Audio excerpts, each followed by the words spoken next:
Do you sometimes have difficulty in expressing certain emotions, like anger or sadness?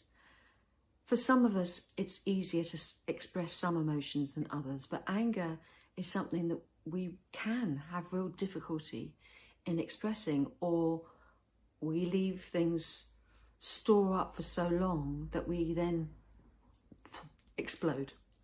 And that's not great for us, is it? And it's not great for those around us. For some, we don't express it at all. And those emotions get buried into the body. And then after so many years, they start to manifest physically in certain dis-eases. So to be able to express our emotions safely is really, really important for us and everyone around us. So a lot of that is covered in my coaching, and we go through certain exercises to do with anger, and they're really, really useful. For instance, Louise Hay, I think once a week, always, she would get a pillow and she would just keep beating that pillow, just so that she'd get the anger out of her body. And sometimes she didn't even know what she was actually angry about, but something would come out. She may start to cry. So whatever works for you is what's really important. Be able to express it in a safe place, you know, and not doing yourself any harm, and certainly not doing any harm to anybody else either. So when you're alone, it's probably the best time to do something like that. Another tip, and I find this personally is really brilliant when I'm on my own, because people don't always understand when we want to really shout loudly. For instance, if I'm really angry, I will scream and shout in the house when I'm on my own. Poor Alfie might wonder what's going on. That's the dog, by the way. He's even joining in now. But it really does release stuff. And I swear, I enjoy it. It's almost like it's a real release, if that makes sense. And that way we don't see anger as something that's really dangerous, because we are allowed to have these emotions. That is really important to know, that it's okay to have the emotions that you have.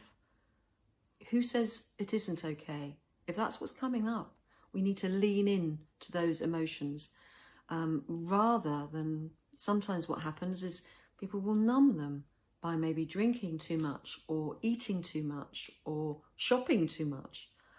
You know, I think we understand that. So it's really important to acknowledge those emotions and feel safe in expressing them as well.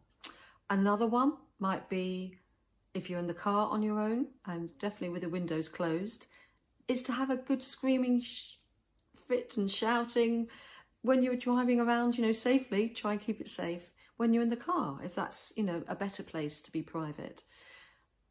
You need to find that space. Another thing I recommend to clients is actually to write an anger letter to somebody that maybe from their past, they might not be living anymore even, so that they can express their anger and let it out. And obviously that's like a form of journaling, which is always really, really, it's good for us. It's really good for us. But actually writing that letter, don't send it, but write it until that feeling of anger kind of leaves your body. And you can either, I sometimes tell my clients to actually put it into a special box, because it's like a gift to themselves, because they're letting it go. And you can then burn it when the time is right for you. Again, somewhere safe, preferably outside, somewhere that you're not gonna, you know, do any damage to yourselves or anything else. So there's a few tips about expressing and allowing those emotions to surface, especially anger, which can be very difficult for a lot of us. So I hope that's helped.